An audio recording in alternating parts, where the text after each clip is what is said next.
정부가 코로나19 감염자가 대거 발생한 일본 크루즈선에 타고 있는 국민 가운데 일부를 데려오기로 했습니다.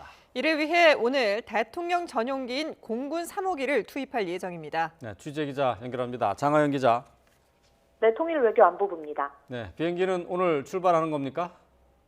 네, 우리 국민을 이송할 비행기는 오늘 낮 12시에서 오후 3시 사이에 성남공항에서 출발할 걸로 보입니다. 대통령 전용기인 공군 3호기가 일본 하네다 공항으로 파견될 예정입니다. 현재 일본 요코하마항에 정박 중인 크루즈선 다이아몬드 프린세스에 타고 있는 우리 국민은 14명인데요. 승객이 9명, 승무원이 5명입니다. 이들 가운데 우리나라로 들어오길 원하는 국민만 데려오기로 결정했습니다. 구체적인 이동 방식과 신속 대응팀 구성, 또 임시생활시설 장소 등은 아직 확정되지 않았습니다. 아직 우리 국민 탑승자 중 확진자는 없는 상태입니다. 정부는 국내로 이송되는 크루즈선 탑승자들도 중국 우한에서 데려온 교민들과 마찬가지로 14일간 격리한다는 방침입니다. 네, 우리 국민들을 데려오기 위해 한일 장관급 협력도 이뤄졌다면서요? 네, 박능후 보건복지부 장관은 어제 카토 카츠노부 일본 후생상과 전화를 통해 요코하마항에 정박 중인 크루즈선 내 우리 국민 지원 등 코로나19와 관련한 양국 간 긴밀한 협력 방안을 협의했습니다. 한일 보건부 장관들은 이 자국 내에서의 코로나19 방역에 최선을 다할 뿐 아니라 동시에 상호 지속적인 협력을 해나갈 걸 약속했습니다.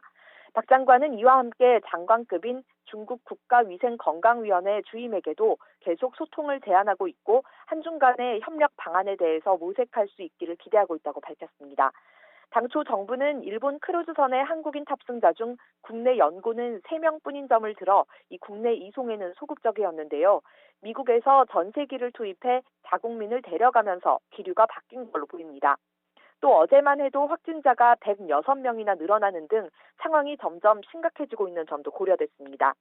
캐나다와 홍콩, 호주 정부도 이송 방침을 밝혔고 영국도 철수 방안을 위해 모든 옵션을 고려 중이라고 알려졌습니다. 지금까지 통일외교안보부에서 YTN 장하영입니다. 일본 요코하마항에 머물고 있는 크루즈선 다이아몬드 프린세스호에서 코로나19 감염자가 새로 99명이 확인됐다고 NHK가 보도했습니다. 이번에 감염이 확인된 사람을 포함하면 현재까지 검사를 마친 승객과 승무원 1,723명 가운데 감염자는 454명에 이릅니다. NHK는 이번에 감염이 확인된 99명 중 70명은 그동안 특별한 증상이 없었지만 검사 결과 양성으로 드러났다고 전했습니다.